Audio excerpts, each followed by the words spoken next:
You're describing unfortunate warfare that breaks out between Gentiles and Jews periodically, and it's called anti-Semitism, but obviously it's a, a two-way street. Is that what if you look at the Inquisition, for example, I wrote a book called Separation is Contest, and it deals with various anti-Semitic movements, anti-Jewish movements, and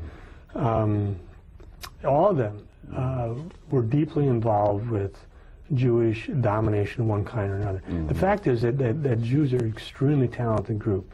If you they're more intelligent than Europeans.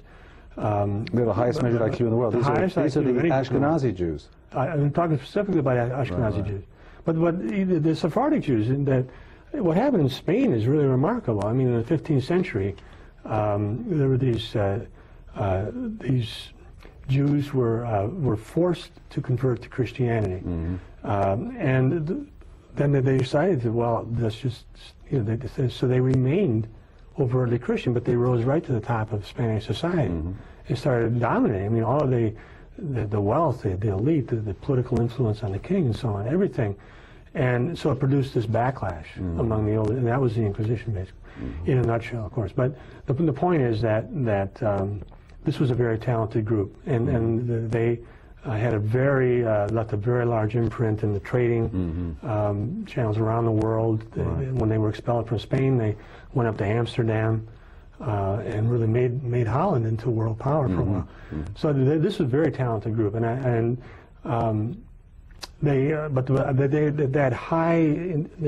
extremely talented intellectual elite did not survive really into the 20th century.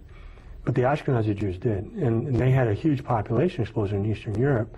This is a very talented, very energetic, extremely intelligent group, and that's why, certainly other groups, we talk about blacks and Jews, if you think of the contrast there, early in the century, where that's why a lot of white conservatives have always been suspicious of the alliance, given the fact that blacks in Israel are not given the special alliance status that they enjoy here with Jews in the United States. That's true. Crypsis, as you've used in your book. The word crypsis appears continually. Is that what you often allege? Well, especially in times past, that has been a theme.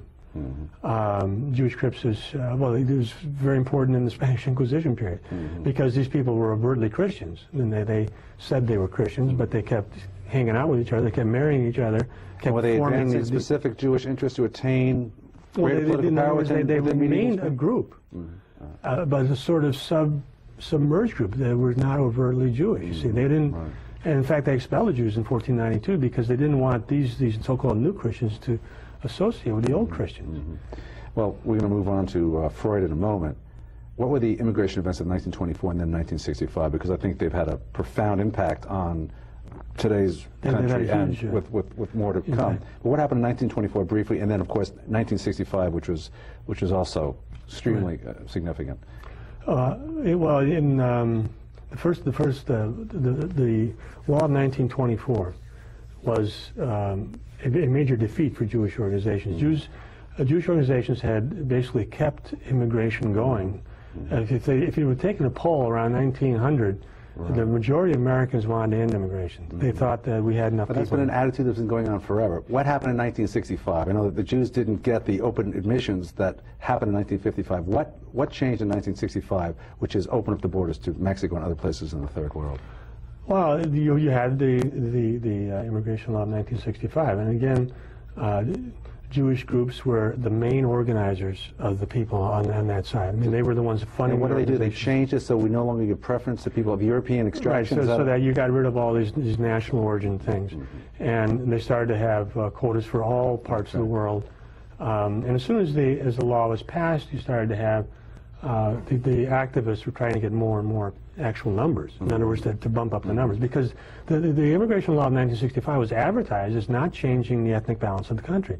Yeah, I mean, Teddy Kennedy famously said this won't change it. Yeah, but did they know? Did they design? I think so, because it's a matter. Well, it's deception or something. I mean, I think that the fact is the activists, as soon as the law was passed, tried to bump the numbers up. Well, in other words, why are both political parties today paralyzed as far as grappling with an issue that's popular with the American people, namely stopping illegal immigration? It's one of the most amazing things. Yeah. Is there a Jewish angle to that?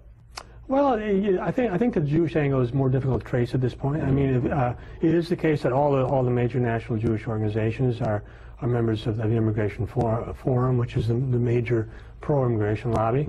But you also have a huge, in California, there's a huge involvement of Mexican activists in favor of immigration. Right. But so you have business activists. It's not a simple story anymore. Yes, right. But now, of course, and I think you have a feed-forward situation now where the more immigrants you get, the more there's going to be pressure to increase the amount of immigrants. Well, let me ask you another question about Sigmund Freud, another one of these brilliant Jewish intellectuals, obviously the father of psychoanalysis. You say psychoanalysis, Freud's movement, remains fundamentally an ethnic movement?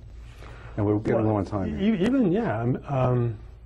Well, it certainly was at the beginning, all of these psychoanalysts at the beginning. And it remained that way, the core. Again, there were a few non-Jews brought in, like Ernest Jones. But I'm not making this up. This is a lot of people will tell you this. Psychoanalysis is definitely in a downward spiral. I mean, the fact is, 100 years after the so-called Oedipal complex, we have never found it. Nobody's ever found any evidence for it. So it's a failed science, but of course his reputation remains... yeah, he was almost elected man of the century by Time magazine. Yes, and if you talk to the average person in the street, and they say, who's the most important psychologist ever? Freud would be the number one. And Freud is still regarded as a great scientific figure. How did he advance specifically Jewish interests? Well, I think he thought of himself as someone who was battling Western culture. He thought of himself as Hannibal. So he wanted to deconstruct a lot of myths about what noble, maybe even spiritual myths a lot of Christians cling to as far as the things that motivate them from day to day. Is that right. In other words, he offered a more cynical...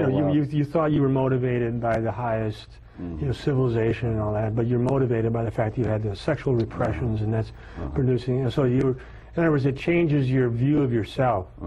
And as I say, he himself thought of himself as combating Western culture, as someone who's battling this general Hannibal, who's from Carthage against Rome. Rome is the West. Carthage is the East. Let me move on, because we have a couple more intellectual movements to cover. Sociology, a new science in the last 100 years, but the Frankfurt School of Social Research.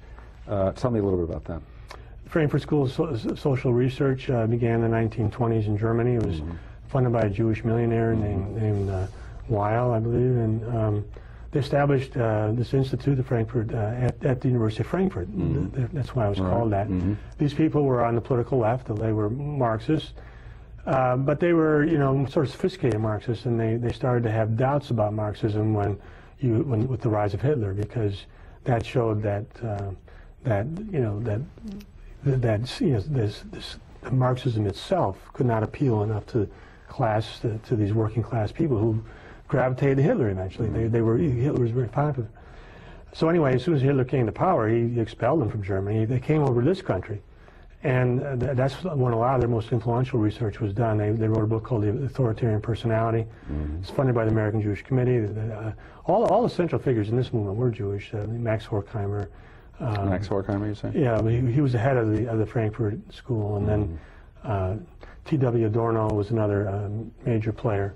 And the point of the authoritarian personality was that ethnic prejudice is a psychopathology, that there's something wrong. It's not just that you're, mean-hearted or have... so it's actually a sign of mental illness. Mental illness. You're something. And didn't Freud do the same thing? It's similar, and they drew a lot on Freud. If you look at the authoritarian personality, there are whole chapters where they, it's very psychoanalytic, but it's a little bit of a twist, and it was more. It had a very large influence, because at that time you had the rise of the human relations movement, which was basically funded by the ADL and these other Jewish organizations. ADL. Yeah, and you started to have all these programs in the school system. I remember hearing about the authoritarian personality when I was in grade school in New York City. They linked Nazism to. I remember them saying that they were a lower education. They kept making the link between lower education and lower income, not motivated to anything more than, I guess, I don't know. I think that actually that's another aspect of Jewish intellectual movements that I haven't really discussed much, is this sense of intellectual superiority.